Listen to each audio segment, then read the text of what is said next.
Okay. Hello, everybody, and welcome back to another episode of the Written Undead podcast.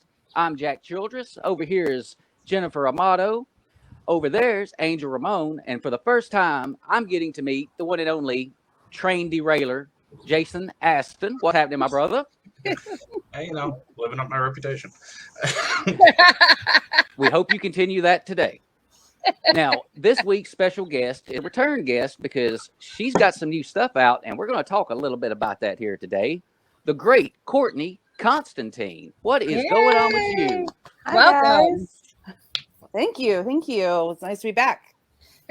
So what have you been getting into here lately? Trouble, mostly, but no, just writing. Obviously, just got back from a big vacation, but I released a book while I was on vacation.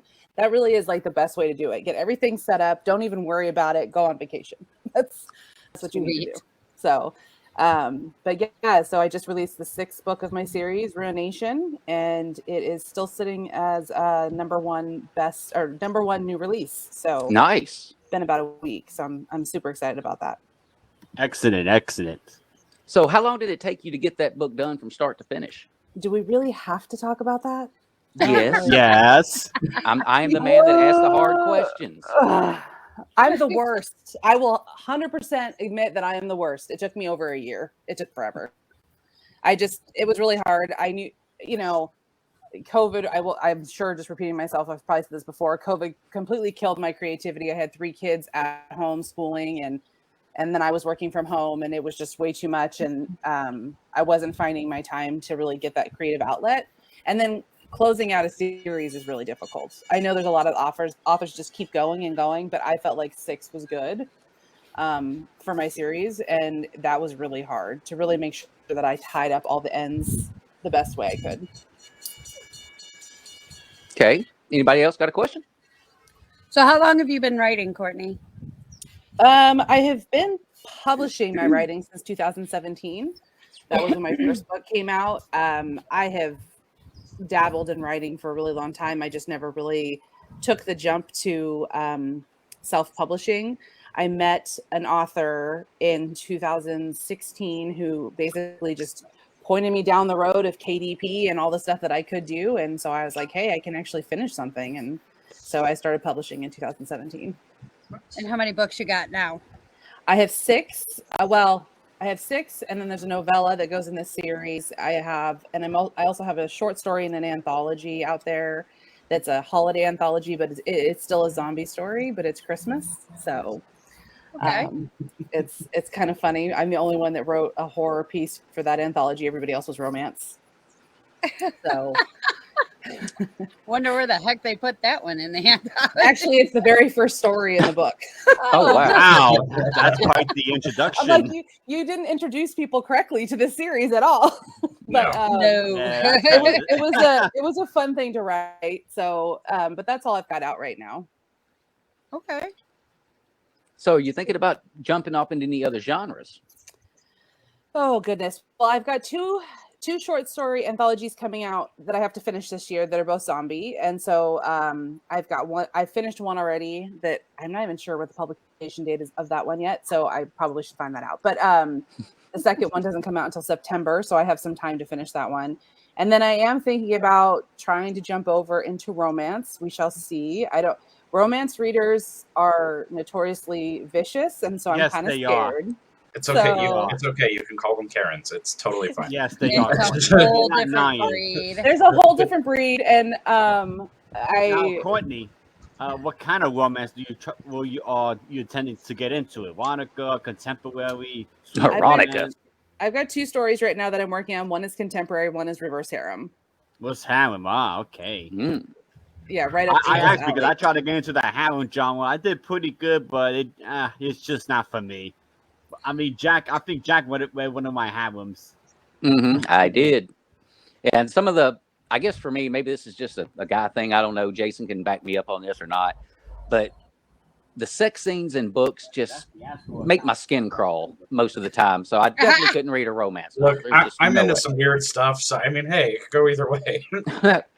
Oh You my would God. be Jack. You'd probably be in the minority. There's one reverse harem group I'm in that I think there's like 30,000 members of it, and they're Wow. active, very active group. Like I think there's like this transition of women no longer feel the need to hide the things that they find are interesting and that they're Right. attracted to, Mhm. and so they're Yeah, going to read whatever the hell they want without anyone telling them they can't.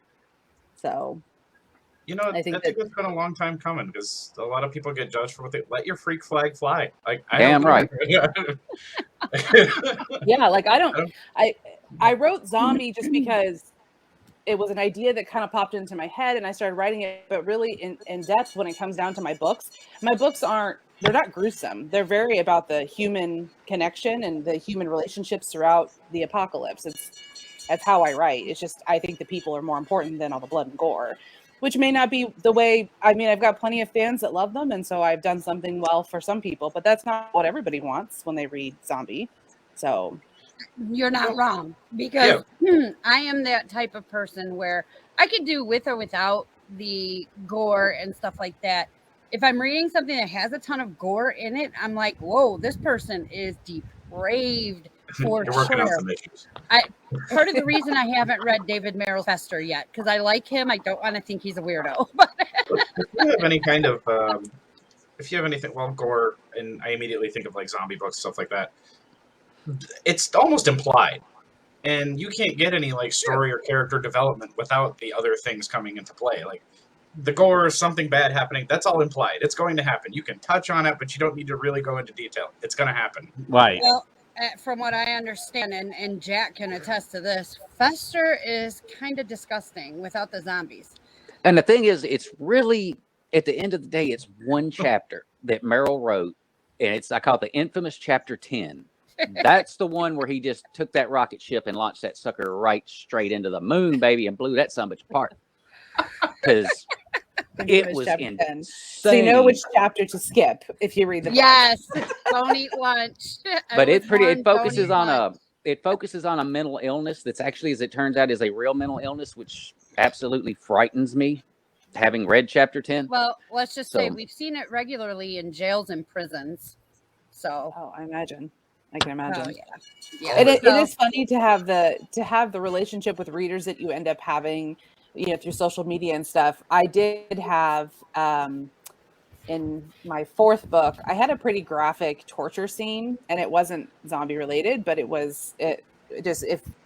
with the story. And I actually had people like sending me private messages. Are you okay? And yeah, fine. Okay, like I can be graphic, guys. I had. Don't make me go there because I don't can. make me go there because I can. Yeah, don't piss me off. I'll put people I hate in my books. And yes, that was my question. Do you put people who have just irked your soul in your books, and do you kill them off? I'm just wondering if I'm in the minority or not. I think that's like a plead the fifth kind of situation, isn't it? Like I'm not supposed to tell the truth. Because you don't want to go back and read it and be like, I swear that's me. Like, well, I've had people request to be put in books. I've written people.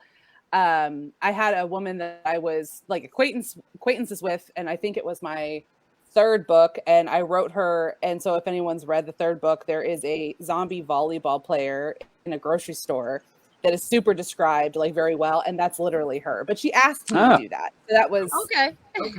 That was different. But there are times where I'm like, if I get pissed off at somebody, all of their physical attributes are attributed to somebody that dies. It's just, it makes me feel better. I agree. Well, I mean, again, going back to Merrill David, he got a really terrible 1-star review from somebody that you could tell knew absolutely nothing about the book, like literally straight troll job.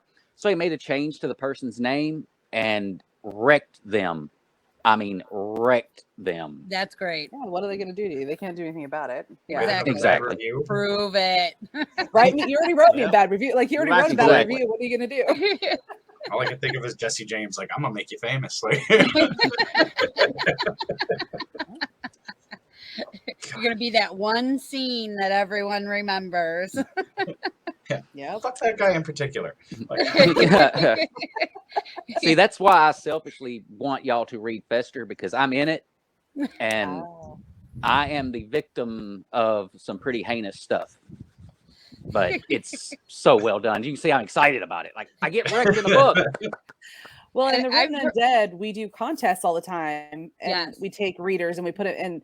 The last one that we did, or at least I participated in, there was a gentleman, and I cannot remember. I think his first name was Joey, I want to say, but he literally, his description of himself was a blind comedian, and I was like, I have to kill a blind guy in my book, like, I felt so bad. Oh my gosh! But he asked for it. Don't feel bad, because as soon as you finished that sentence, I had like 4 ideas come up. I'm so sorry. I didn't kill him in like the worst possible way. I could have made it super like way more graphic. I didn't go horrible because I try to like at least make them a memorable somewhat character when they win those contests. But I just kept thinking to myself, how do I kill a blind guy without people thinking that I am like the worst person in the world? Just a runaway vehicle. So that's all it takes. You're canceled. That was going to be your first blind person. How have you not killed Javin yet?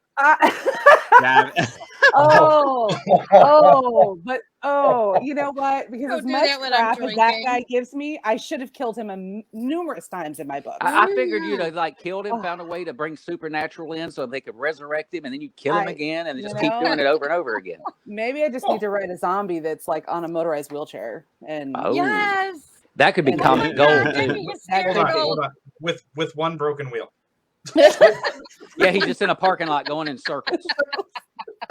Oh my God. I have to finish this one short story. I might just throw that in there. So you guys will know. Nice. Yeah, go for it. You guys are twisted. Hey, just make sure you throw us in the acknowledgments. We'll be good. Yes. You know he's going to hear this. He's twisted. And the next thing I know, he's going to give me some, he's going to be messaging me some crap. Because that's what he does. He was going to do that anyway. Probably. He usually does it anyway. I'm not allowed to take vacation. I'm not allowed to go camping. I'm not allowed to do anything. See, that's like the only time I kind of stalk the Undead Chosen chat is when I see you or Camille have popped on and commented about something or a share. Because I'm like, okay, where's Javin? He's coming. It's like you start hearing the Jaws theme. It's one or the other. Dun, dun, dun, dun. It's either I pick up on it and I see someone's giving him crap, and so I pile on because I'm like, yes, let's do it. Or I say something and suddenly he pops in giving me. I'm like, where did you even come from? Like I thought, I was where were you? He just popped up out of your pocket. There you go. Out of nowhere. Yeah. No. So now I have got good ideas for this story. Thanks, guys. So you're ending your first series with this current book, correct? Mm-hmm. That's the Sundown series. Are you going on to another series? Are you staying zombie genre, or are you going to explore the other romance area that you were talking about? And are you going to use a pen name? Pen name, definitely pen name. I'm definitely not going to try to cross that over because that's just way too weird. I mean, and also because I have a day job and I work for a nonprofit, and definitely need to have something that's not associated with my name for that side, especially because I work for a small company and people, they Googled me and it was really uncomfortable. I worked there for 4 years, and when I walked in, they were like, and she's an author, and I was like, oh God. Oh no. They found you out. You've been busted. Hear that sense. Yeah. It'd be different if I wrote like women's fiction, and I'm like, okay, yay, but no, I write zombies. Thanks. Like, I really want all these CEOs knowing that I write zombies, but they do. So I'm gonna go with a pen name, and I'm gonna explore that for a little while. I've got some ideas for additional zombie stuff. I know that like as people, as just as a person, I shouldn't feel that like I'm obligated to do anything, but it makes me feel really bad. I've made a lot of people super sad about like closing off my series, and I feel bad about it. So now I'm like, okay, what can I do to make these people feel better? Right. So, yeah, I know. I feel the same way. Yeah, I feel the same way sometimes when I end a series. Well, I got your pen name for you. Oh God. Jasmine Bands. What? That sounds like a stripper, Jack. It does. Yeah. You might as well just call yourself Cinnamon or something. I hate you. Get out of my head. Hey, Jack. Well, Jasmine Bands, Javin Bonds. No. Ew, Aw. no. I am not letting him take any more space in my brain than he already does. Okay? And I'm going to hear shit about this later. I know it. Damn it. I'm over here with the towel, just stoking the flames. Oh, you are. You are. No, Jack, you're the one with the gasoline tank pouring gasoline on the fire. No, that was yeah, okay, fine. Yeah. Yeah, you kind of. It's my entertainment when I'm at work during the week. Come on. I get it. So you can throw it right on the fire. I like to make the trail and just watch the hilarity ensue. Exactly. and Jack, and I'm the emperor watching the chaos. Yeah, in fact, they're going, I am pleased. I'm glad you said that, Angel, because that means I can actually lay the blame on you. He ordered me to do it. Yep. Yeah, whatever, Jack. And then I can order 9s on you. Oh, Jesus. Lord. When I just disappear from Written Undead, y'all will know why. Like, yeah. You'll be in the back of Javin's van. My mental health couldn't handle it anymore. I had to go. You just got to let it crack a little bit. You'll be fine. I don't take anything he says Release seriously. the pressure. Release the pressure. And see, that's one of the things I love about being in that chat with you guys is getting to see just how, your regular folks. Because when I first got into all this, every interview I did, every podcast that I did early on, I was a nervous wreck because I saw you guys from the fans' perspective entirely. Yeah. So, you may see yourself here, but we've got you like way up here, We're up on this pedestal that you have no clue that we have you on. And that's super weird to me because I'm the same way about authors. So one of the anthologies that I'm writing with is the Fractured Worlds. That's the one that a few Written Undead authors are in. But Mark Tufo is submitting a story for it, and I'm like, how do I have a story in the same book as Mark? Like, to me, it's like freaking me out because I was like, oh, I can't do this. I can't do this. How am I going to write a story that's going to could possibly be next to Mark Tufo? I can't do this. This is ridiculous.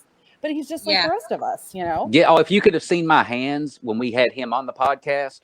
I had to keep them in my lap, gripping my knees because they were just like this the whole time.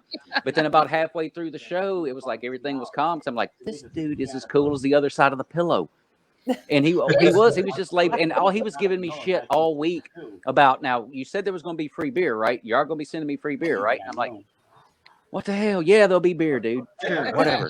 Sure, dude, whatever. So it was crazy. Being a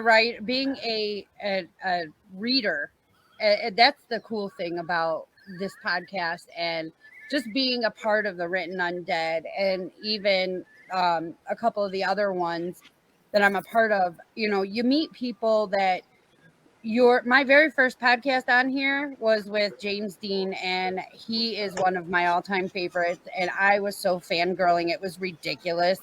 And I'm 44, okay? I shouldn't be fangirling. And I was just like, and I've talked to him before, but it wasn't like I couldn't see his facial reaction then, couldn't see if he was rolling his eyes at stuff that I said. So it's like, it's so nice when you guys take the time to like respond. When Angel first responded to me when I first got into this whole genre, Angel was the first one that would respond to me that was an author, and I was like, oh my god, Angel responded to me. I was fangirling then too. And now look at you. I remember that, Jen. I really do remember that. Yeah, I was just like, you have no idea how much you made my day. You know what? You know how I found out about you, because you used to have a friend, that passed away a couple of years ago.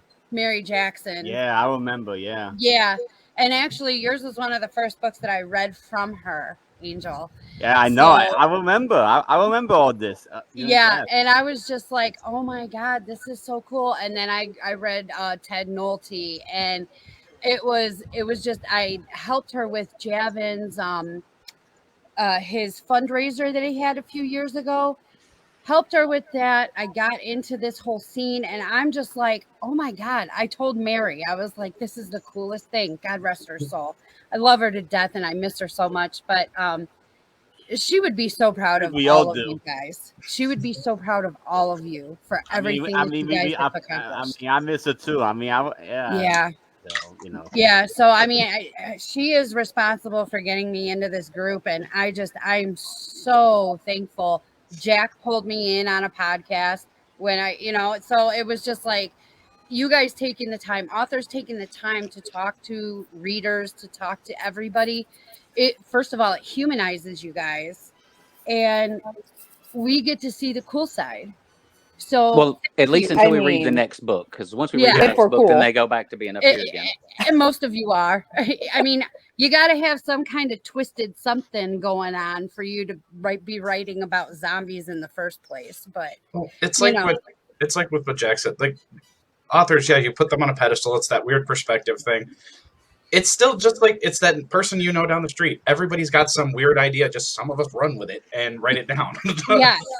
And it's weird for us. I think that speaking as an author, it's very weird for me. I just had the legal, he's legal and the operations manager, whatever, of the company that we sublet my office for at work. He started reading my books. How he got a hold of it, don't know. Have no idea. And I had to email him for something for work. And he responds back. He goes, "Hey, non-work question. When is book 6 going to be out as paperback?"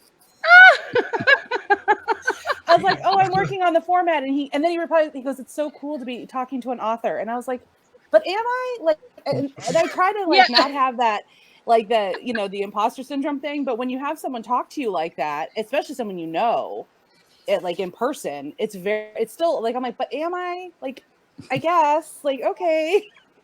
It is like you make our day. You have no idea how much you make our day. All authors, when you guys do this, you make our day for real.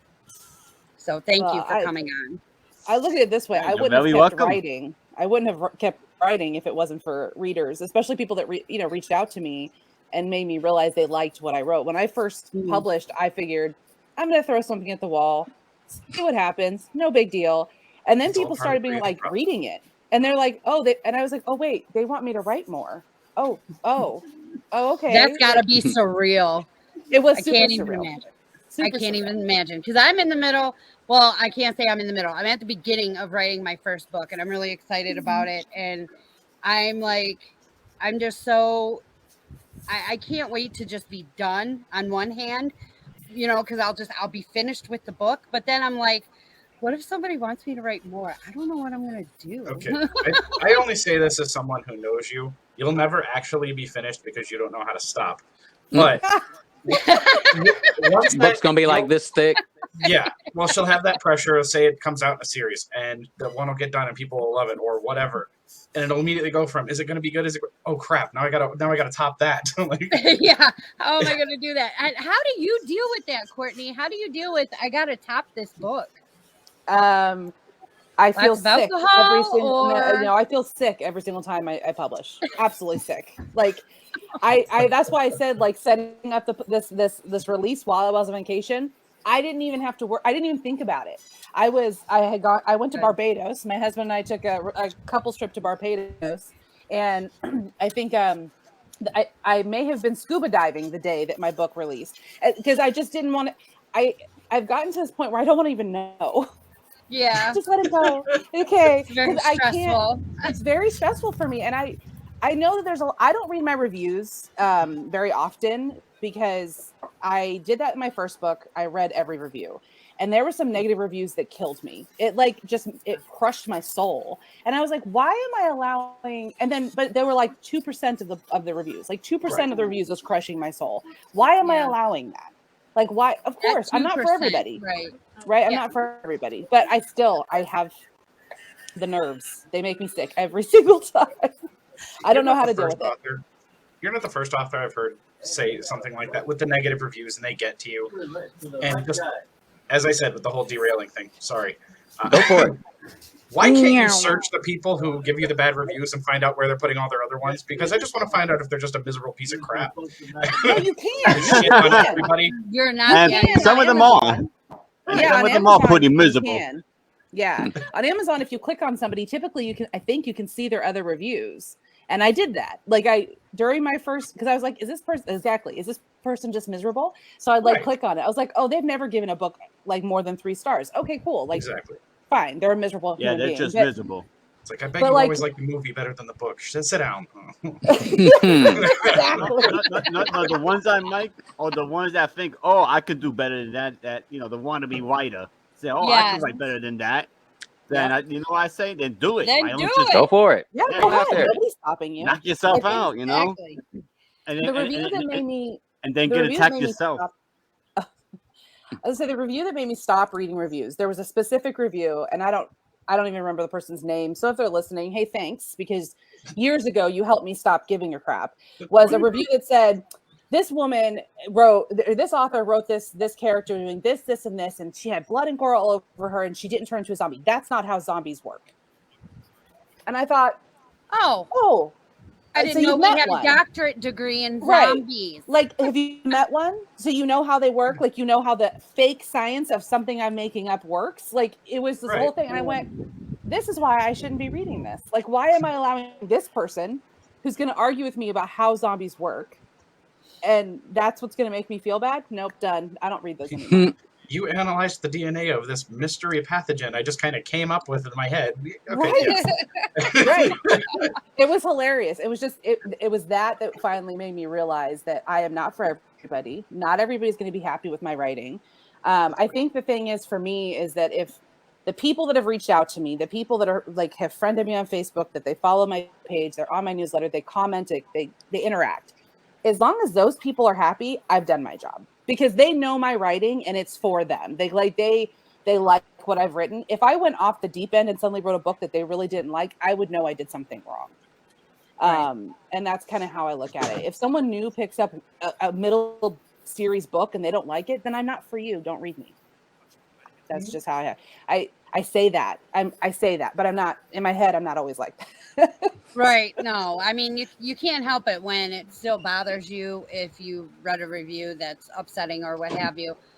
And you really do wish that you were for everybody, but I mean, in all reality, you're not. You're not. gonna be. You're it's not. just not going to happen. And it is what it is. There's nothing you can really do about it, and you just have to kind of accept it. I think that Right. there's a piece of me that wishes that readers, especially the ones that are miserable with their lives and they want to leave really nasty things on our Keyboard on our warriors. reviews, they need to remember that we are people, and that's I think Yeah. maybe a problem is that they don't look at us as if we're human beings that have put our heart and soul into these books that mean a lot Right. to us, and then they just talk like horrible crap about it, and it's like, did it make you feel better? Like, did that make you feel better? 'Cause Right. tearing somebody else up makes you feel better about yourself, I guess. Okay, but like, don't forget that we are people behind these names. This isn't just some computer. And another thing is for authors, right? And it's not like a baseball player. It's not like you can talk shit about a baseball player because they're making millions of dollars. I'm sure, Jack, you can understand more. As a Reds fan. I've got plenty of guys that in the Reds organization I talk shit about. So yeah. No, but the thing is, you're allowed to say it because they make millions of dollars, and they're filthy, stinking rich. I mean, as authors, we're not rich.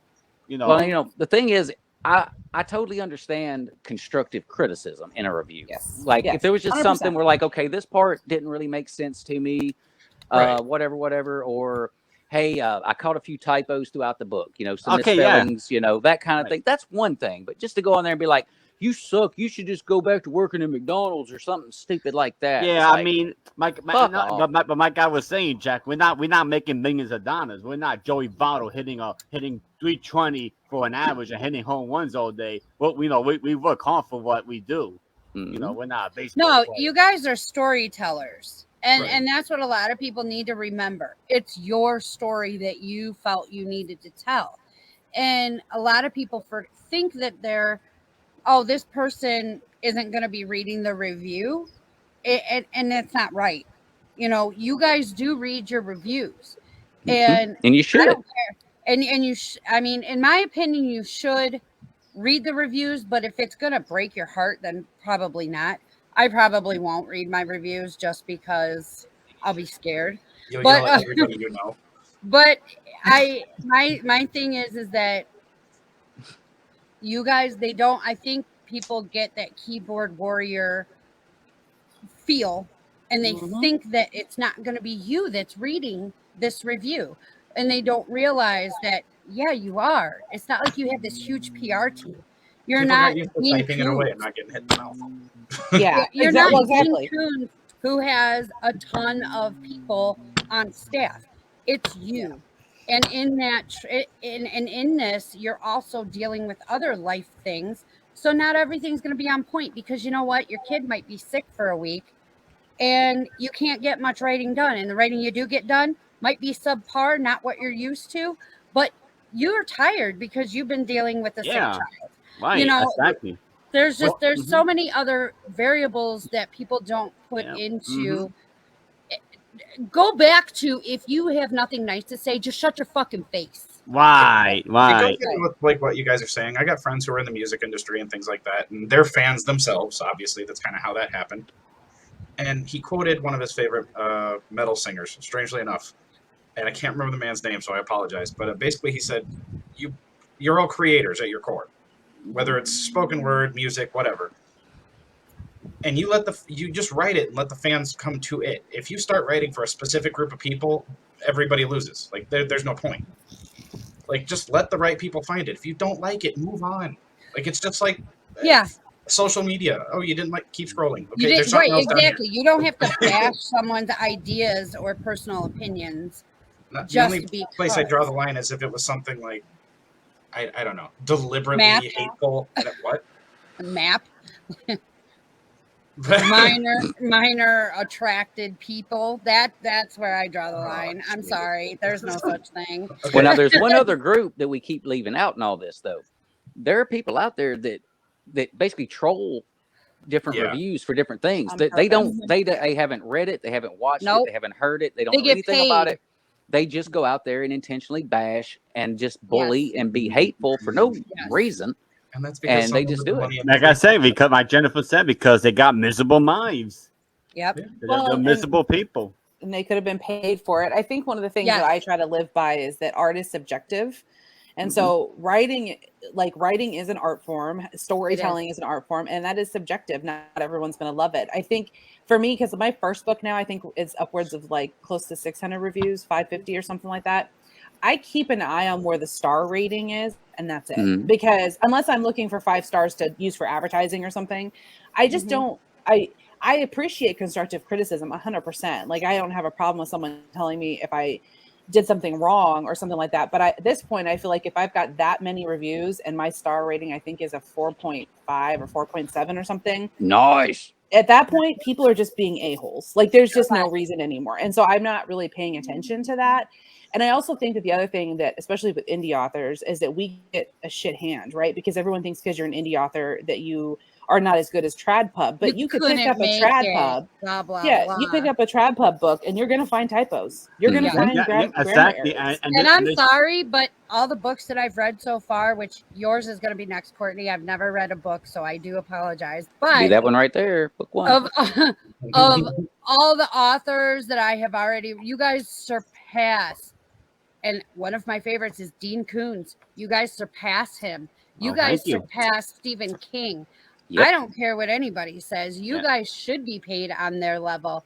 But because they had that extra push from a publishing company versus doing the marketing by yourself, that's hard. That's hard. And Jennifer, of course, there's other unknown reasons why we don't get traditionally published. Like me, I write an RPG that would never get traditionally published because traditional publishers are behind the curve when it comes to that. So that's why I would never say never on that. It just may be a while. It's going to have to build up a good, strong backing. But once it does, traditional publishers, if they see an opportunity to make money, they're going to jump on it. Exactly. They go where the only money one is. I know that traditionally published is Ready Player One. But that's more of a science fiction novel than an RPG. Yeah. So that almost touches. But I'm saying that there's other factors. It's not just because we don't necessarily suck. It's just traditional publishers are just they got their own they have their own guidelines.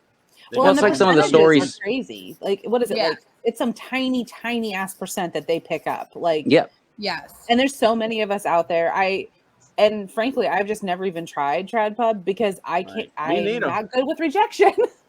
Well, then that's don't- the I reason don't that want my feelings blurb. The to be thing is, some hurt. of the reasons are so nefarious that the reasons that you don't get published is so nefarious. It's so like you know, it's Yeah. so some of them are See, and so that- pretty stupid too. And that's why that blurb is so important. You know, when you tell pretty much what this book is about, that thing's got to be well written. Hell, that thing's damn near got to be better written than the book itself. Yeah. Right. You know, like Yeah, you've you're got to not be able to wrong. sell it right there, and that Yeah, and just a small little paragraph. You've got to hook them right Yeah. then, And otherwise you, you're in the and you trash. gotta have a Wanna- really good cover. And Mm. blurbs are harder to write than the damn book itself, if you ask me. Yes, they are. I hate writing blurbs. I hate it. Hate it. It's So what you what was basically your got 5 lines to get inspiration? somebody to rip open this 200-page book. Like you got to make Yeah. it work. I need 150 words for someone to actually open this book. Yeah. it's Mhm. funny. What was your inspiration to write your book, Courtney? Write At your the- series. At the time that I started, well, so like I mentioned, I'm a mom and I have kids and stuff. And I felt like at the time that I started writing it, I had not read a lot of books with strong female characters, especially strong mothers that had to care for kids while they're surviving. I just hadn't seen many of them. And a conversation came up with a friend of mine, and she and I live on opposite sides of the country. We're like, if let's say everything failed, how would we know that each other's fine? What would we do? And it just kind of snowballed. And I stuck with the strong female like characters throughout the whole series, and that really hit home with a lot of women. Yes. I do probably find that I have more women. I think I have more female readers. So I get emails from men all the time, which is so random to me. But so it touched home. It's funny because when people that know me really well, when they read the first book, they ask me if it's based on me. And it's not. I didn't do it on purpose. But I was writing as a mom about a mom. And so it just kind of came out that way, I guess. But yeah. I Okay. switched up later. I made another character super sarcastic, which I can also be. That's another facet of me, but it's not all the time. Right. Well, it's like they say, write what you know. Right? What you know. Yeah, Exactly. that's exactly. Right. What you know. So, yeah, because I mean, I think as a parent, one of the scariest things to think about with young kids is that if shit did hit the fan, whatever way that is, how are you going to make sure you and your children survive? And to me, that's one of the scariest aspects. Now, I wrote zombies because I just like zombies. Like, I know that there's been debates that have happened the last couple of years about whether or not the genre is dying and this and that and this, but I don't see that, per se. And there's still TV shows coming out and movies and all these things that are huge. So I think people still care for the genre. And I just never really got into stuff like EMPs or weather. I'm not into that stuff. So why would I write stuff that I'm not into? Right. Got to keep your interest somehow. I mean, because I got to write it. You can't be as passionate about it if you have no interest. Like it's just You're just writing to an outline at that point. Like that's like writing an essay for high school. Like I hated the stuff I had to write for school because you never got to write. Yeah, I dreaded it. I've only known a couple of people who were okay with that concept, and it was because it wasn't necessarily their interest, but like a nagging thing where like, what if? And then they just kind of took it off. Now that's a little different, but not just what I should just write about this thing because that's popular. Like, no, don't. No, And you're probably gonna butcher it if you're not into it. Exactly. I know that writing to market and stuff like that has really worked for a lot of people. And I do believe in tropes and respecting the genre and all those things. I believe in all that. But I don't believe in writing in a genre or a trope or in that market that it just doesn't hit for you. Like if you're just doing it, like I'm switching over to romance. That's what I read. I read a crap ton of romance and reverse harems. I mean, just my Kindle is full of it. So it's not like I'm just doing it. Yeah, that's just who I am. That's what I like to read. For me, it wouldn't work. Right. But you write something that's extremely original and it's something you're interested in. So you know, that's the whole key to keeping the zombie genre itself alive is people coming out with something brand new. Prime example, he's not here with us today because he's out traveling, big timing us. Richard Ryan Rose, his book series. It's basically a buddy, funny horror story involving a human and his best friend, a Sasquatch. And they battle. It's actually a really good book. I really enjoyed it. Whatever you got to do, I've seen people do really well with cats in space. Like, I mean, you will most likely you will find readers for whatever you write, whether it'll be super successful or not is another thing, but you will most likely find readers for what you're writing. There are people out there, and that's where like reverse harem, looking into that, it's been super interesting for me to see what, women reading about what women are doing and why they're doing it, to learn that a lot of women read this stuff to work themselves through trauma. And so some of the darkest, deepest, nastiest stuff I've read, and I'm like, I can't handle this, but I don't have that past trauma to like be dealing with. And I'm like, how do people read this? And these books are doing ridiculously well. So you will find readers for almost anything. Everything Fast and watches, anything. clearly. Yes. I'll tell you what, I loved Richard Ryan Rose's book. I only read the first one so far. I literally read Douglas Kay's book, or Douglas, it's DK Frazier is what his Douglas pen Kay. name is.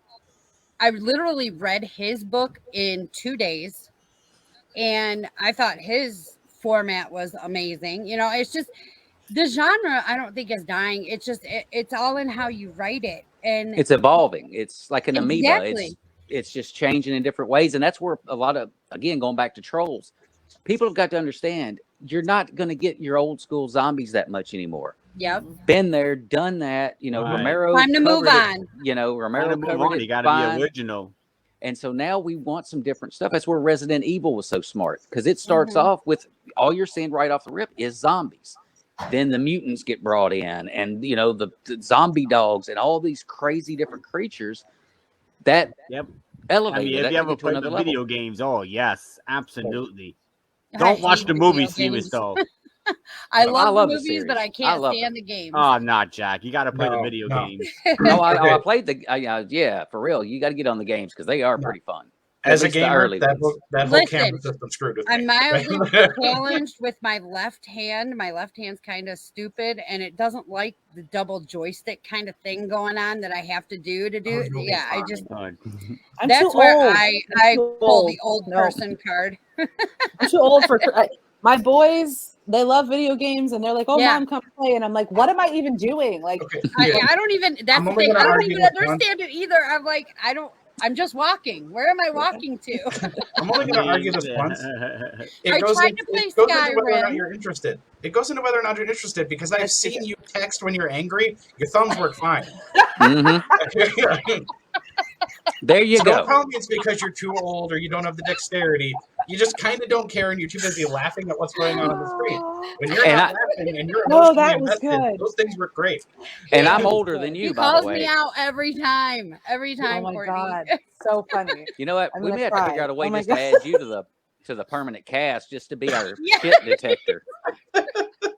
Yeah, right. That's all right. She'll get me at some point. She usually Oh does. wow, that was good. No, that was good. That was good. I give That was props funny. to that one. That was really good. It was good. But to be fair, and with her whole thing with that, if you on the Resident Evil game, she go back far enough where it would change your camera perspective trying to run around. That'll screw with anybody. And I made the mistake of letting someone who was a little inebriated play that game. That was hilarity in itself. Yeah. Yeah, He the couldn't tank figure out what was controls. going on. I can't handle any of that. That's called Skyrim, tank any controls, of those yep. games, I just can't. Yep. Even Fixed Resident camera Evil. angles. 'Cause I'm like, I also the ones I'll I end up love. climbing the walls. I'm like, how did I get I- there? You How am can't I figure hanging out how to off of this move. cover? Like you're moving with one thumb, you're aiming with another thumb, and then you need a button. And I watch my kids, and they're using like 5 fingers. I'm like, how are you doing this? Like, How? How do you do this? Well, see, once they get that skill with the controller mastered real well, that's when you start teaching them how to tear down and clean a gun and put it back together again. Because them little hands can just There get you the go. freaking. Yeah. There's That's your pistol. actually easier than playing a damn game. I think so. I Breaking mean, down my I gun mean, is way the easier. funny thing is, I'm a PC gamer now. I don't deal with consoles no more. I'm a PC gamer. Oh, Jason has something to say about that. That No, was a big no. eye roll. Big. Because I'm one of the people, I can do both, but I like the other one better just because it's a little more simple. Yeah, I was but like, I'm a okay. PC gaming. I mean, Jen, if you have I'm trouble not with 2 strictly joysticks, PC. now try to use buttons and a mouse and not, throw up. I don't know. That's hard. I'm like, whoa, I'm getting vertigo. Actually, as a matter of Why fact, am I no. spinning? Oh gonna get god, my her to do girlfriend this gets one day, vertigo too, and I'll get it Jennifer. on Don't video. feel that bad. But yeah, it's one thing I can't do is play video games. Nope, I'll stick to my books. All right. Well, I want to take this opportunity. We're down in now the last final 15 minutes of the show here today. Geez, already? Already, this thing just That's what happens when you have fun. It goes by quick. Yeah, what y'all Courtney, don't you ever gotta see come though. back. Like I said, it goes so fast. There's usually flames coming from the back of the train at this point. But today is a very special day. Oh yeah. Today is the birthday of a hero of mine, a hero of many, many people. He's got a huge following. He's a fantastic author. This is the birthday of a great man, the one and only Peter Meredith. Yes. Hello, Stacy. And we're going to do something that's going to be quite embarrassing, but that's why we're going to do it, because it's fun. We are going to sing Happy Birthday to Peter Meredith. 1, 2, 3. Happy birthday to you. Happy birthday to you. Happy birthday, Peter Meredith. Happy birthday to you. And my addition to that wonderful rendition of that song that we're probably going to get sued over. Yes. Hope you get some tonight. Hope you get some tonight. Hope you get some cake and ice cream. Hope you get some tonight. Yeah. Bam. Happy birthday, Peter. Happy birthday, Peter. Happy birthday, That was Peter. fantastic. Ridiculous. Now, Courtney, first off, I do want to thank you for being one of the ones to throw your hat into the ring for the big all-day shindig that we are planning for next Saturday. It's going to be quite a big deal. Jeff Thompson, brainchild of the whole thing, ran it through D. Then it got ran through me like a spear at a javelin contest. And now here we are putting this big shindig together. And I just want to let everybody know, next Saturday, you're still going to get the Written Undead podcast at 1 Central. You're still going to get the Padded Room, the bi-weekly show, at 3 Central. But you're also going to get hour blocks all throughout the day featuring different authors from everywhere. You never know who is going to pop up. We're currently getting all the fine bits and details worked out, getting everybody into their time frames. That way everybody knows what they're doing. And hopefully we can get like 2 authors, 2 fans. So any fans out there checking this out right now, if you want to get involved in this, just let Jen know, let me know, let whoever pops up on your messenger thing first know, and we'll get you on. We'll let you pick out what hour block you want to be in. Hopefully by then we'll know who's appearing where, so it could be, say, Courtney and Camille at 2:00 Central. And if that's the case, then, fans of either, let us know. We'll get you on with them. You get to hang out with them. Like we were discussing earlier, how cool it is to get to face-to-face with your favorite authors. It is such a unique experience, and it is so fun. And not just fun for us as the fan. I've had enough authors tell me it's fun for them to get to do that. Fun. Yeah. So 100%. So definitely be sure to tune in. Get your name in the pot so that we can get you all set up, speak with your favorite author, and just have some time, because I'm telling you, this is like the funnest thing ever. If you have time to donate on Saturday the 28th, please let one of us know so that we can get you on the list. Yes, because at the same time this is going on, there is a GoFundMe page set up for Peter and Stacy Meredith. We are collecting money for that. Any authors out there that are catching this show that maybe aren't part of the whole group and didn't know about any of this, if you want to donate anything to help out, or fans, if you got some cool thing that you would like to donate to auction off to help raise money, man, hit one of us up, real quick, because we will be so thankful to you for anything that you can do to help out. Yeah, the Peter Meredith is something separate from the 28th. The 28th is 500, reaching 500 people, where it's just for the Asylum of Fear. Get together for everybody.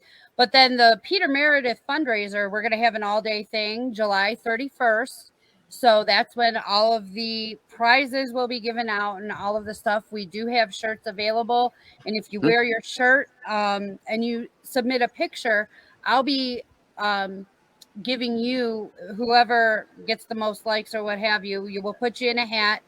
I'll pull your name and you'll get two free T-shirts, made, created by me. Whatever custom shirts you would like. If you want one of the authors, we can do that for you. If you want, just something smart alecky, we can do that. And sarcastic is my favorite. So and look, I have some of the things that she has printed out. A couple shirts, Yes. some bags, koozies. Trust me, that is a very kick-ass prize to win. It's a lot of fun to do, actually. So I enjoy doing it. And what better cause for Peter Meredith? Exactamundo. So now, Courtney, what do you think about having a book or two up for a giveaway next week? Yeah, I Maybe could throw together a cool contest, but now you come up with the contest, whatever you want people to have to do. You come up with the torture that they have to endure to win a prize from you. And that's what I'm going to encourage to all the authors that are going to be involved in this, man. Throw something out there and, have a little contest, make people make fun of themselves, because I know I've always loved doing that. Oh my God, if that's what we're doing. Well, I'll tell you what, since I'm still writing my book, somebody comes up with an amazing way to go out. And I stole this from another author, actually, whose contest I won. We'll come up with You can name drop. We'll come up with an amazing way to go out. One way that you can, save the day, whether you live or die, that's fine. But you put it up on the day, on the 28th, put up your synopsis of how you want to go out in a blaze of glory, and I'll put it in my book. Now that is super cool, but I vote that they have to die. They can't write themselves as living, because that creates you a whole new conundrum, because now they're like, well, I'm still out there in the universe. You can write me back in. Right. Give me a quick ass way to go out and save the day, save your group, and you die. And you die. I'll put it in my book on the 28th. So get to work, Jason. We know you. Oh yeah, because I've already got something with like a little Dukes of Hazzard and whatnot in there too. Look, I can't make anything just sad. Like, there's enough of that in the world. I don't care how bad the action is going to be. There's going to be some hilarity to it. Like, that's just how I roll. And that's some of my favorite zombie books, honestly, is the ones that have all the funny in them. Yes. Again, harping back on it. Richard's book, freaking hilarious. Yeah. Chris Philbrook, Adrian's Undead Diary, freaking laugh fest, except when it's not. Except when it's not. But it's not. It does get sad at points, but put all that aside. Adrian himself is freaking hilarious. So, Courtney, how did you go about finding, humor in your books? How did was it? I don't really have no. They're very humorous. No, I have a lot of sarcasm because I have one character who's one of the main siblings in the book, and she has like zero idea how to deal with emotional scenarios or anything like that, and she's like. Yes. Like if you were to hand her a baby, real life shit. But if you were to hand her a baby, she'd be the one that was like, "No, fuck no, take it away. I don't know what this is," But see, that's comedy in itself. That is comedy in itself. Sarcasm. When someone hands you a baby and you don't want them, you have to be like, "Look, but it's not done yet," and then just hand it back, and they'll never hand you a baby again. There's a comic out there, Jezelnik. He sits there and he says. Yeah, he's got a really dry, weird sense of humor, and I never would have liked him until my fiance made me watch his comedy special. He said, I never hold a baby to completion. Oh, Lord. He's like, people get all upset when you drop babies. He goes there. And I'm like, I'm going to have to use that in one of my books. I never hold a baby to completion. Yeah, I mean, I guess I like one-liners and things like that. Like I can come up with those in a sarcastic manner, but when it comes to comedy, I just am not that funny. Like, I'm super sarcastic. I can be real sarcastic and I can be real shitty, but just straight sarcasm's the way to go, girl. Yeah, sarcasm and shitty is funny, and if they didn't like it, screw them. Yeah. That's right. Well, like you obviously don't know good humor. I'll say personally, I don't have an ass, so we'll borrow Jason's. They can kiss his. I'll take all the love I can get, whatever. Like, I will say that the short story that I'm writing for the Fractured Worlds anthology is based off of a bartender, borderline alcoholic, that was handed 2 children to watch when the parent of the children disappears, and it's going to be quite funny. More real life shit. Yeah, more real life shit, but it's super ironic. So I like the sarcasm and the whole I really need to drink to deal with children situation. Love it. And I have 3 kids. Imagine how much booze I As she have. sips wine from her tumbler. That's speaking to my soul. I'm seeing the scene in Pirates of the Caribbean where Keira Knightley and Johnny Depp are on that little bitty island, and he's running around looking for something, and then he rips open the thing, and he's got this whole big the rum thing, the rum underground. Oh yeah, yeah, that's Courtney right now.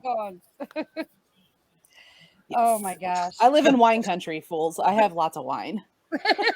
Oh my God, is this your bomb shelter? No, this is for the other bad times. This is my wine cellar. Calm down. Say, why do you have a bed down here? Mind your own business. Don't ask questions. None of your beeswax. Yes. Well, we are drawing near to the end of this particular episode of the Written Undead podcast. And as always, I'm going to start out by getting everyone to tell all of you where they can be found. This week, we're starting out with the man behind the curtain, my liege, Angel Ramon. Yes, thank you, Jack. So you can find me on Amazon on Angelus Maximus for my historical fiction stuff, or Angel Ramon for my zombie stuff. You can also find me on the Legions of Angelus Maximus, which is my Facebook group, and we do lots of fun stuff. And I also started a Patreon, so you can find me on Patreon as well, where if you pledge any amounts of money, you get exclusive content, and you get to read my upcoming book before anyone else. That means I'm in that. I'm in You're that. in there. Well done, Jack. And all Definitely kinds of other stuff. And right now I'm working on King Minos 2, Poseidon's Revenge. That one should be done by the end of next week. And Jack will be beta reading for me and combing it down to the nitty gritty. Oh, I'm gonna nitpick the shit out of it. Yeah, you better. Yeah, I need to get on that beta reading, and I'm going to save it to my laptop this time so nothing crashes again. Yeah, please. Yeah, I kind of sucked what happened last time. Yeah, it did. All right. Well, I know he don't write, but I'm gonna screw with him anyway because I didn't get to mess with him last week. So, Jason. Yo. What's your credit card number? So, no, what do y'all have like? one. Seriously, I think I did damn credit card F number. you. I don't have one. I'm trying to get off the grid. Good job. Good job. Yeah, where do you think this one gets all her inspiration from? Like, I've got the whole thing planned out. Nice. We've talked multiple times. Uh-huh. And besides, if you want to know where to find me, just remember that car that's been parked on the curb just a little too long, that's where I'm at. Hey. Well, man, seriously, thank you for coming on with us today, dude. You've been a fucking hoot, and I guarantee you this is not the last time we're all going to be on a screen together. Hey, I'm I down can anytime. promise you that. Jennifer Amato, you're writing a book. I am. I'm writing Where a book. are you at? How's the progress? Oh, I'm still at 6,700 words, but we're getting there. It's finding time. So, but yes, I'm writing a book, overseeing helping with the Peter Meredith fundraiser. And again, definitely check it out on Facebook. I don't have an author's page yet. When that starts, you guys will know that's when you get the invite, you'll know that's when the book is almost done. No, you're still going to get a look message. forward to it. And I expect to be beta reading that thing. Absolutely. Okay. Well, that just leaves you, Courtney. Where can everybody find you when you're not camping? Okay, I don't camp that much. Damn. So you can find me on Facebook, obviously, under Courtney Konstantin, author. I've got a profile, I've got my author's page, and I do have a group. So once you find my author's page, you can find my group through that. And then to find the books, they're all on Amazon. All of them are in Kindle Unlimited. So you have all 6 books and the novella are in Kindle Unlimited. And the first 5 are also on Audible. The 6th book should be coming out on Audible in September.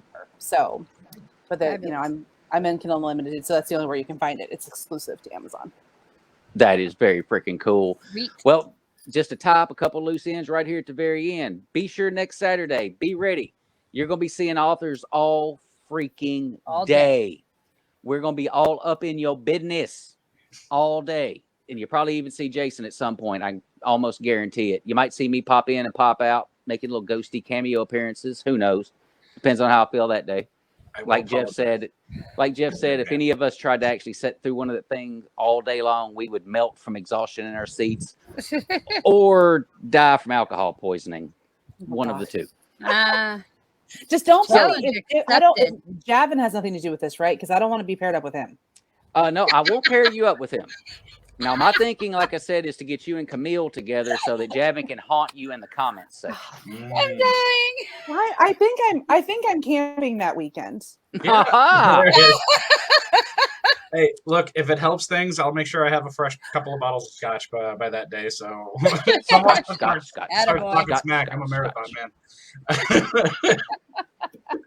Yeah, that's what she said. Yeah. Matter of fact, Okay. We got the train off the tracks, on the tracks, off the tracks, on. Just now went off again, back on the tracks. Ladies and gentlemen, we will catch you next week during the massive marathon. We will also catch you in July for the big Peter Meredith thing. Once again, happy birthday, big guy. Love Yes. you. Love Yep, you, Stacy. love you, Peter.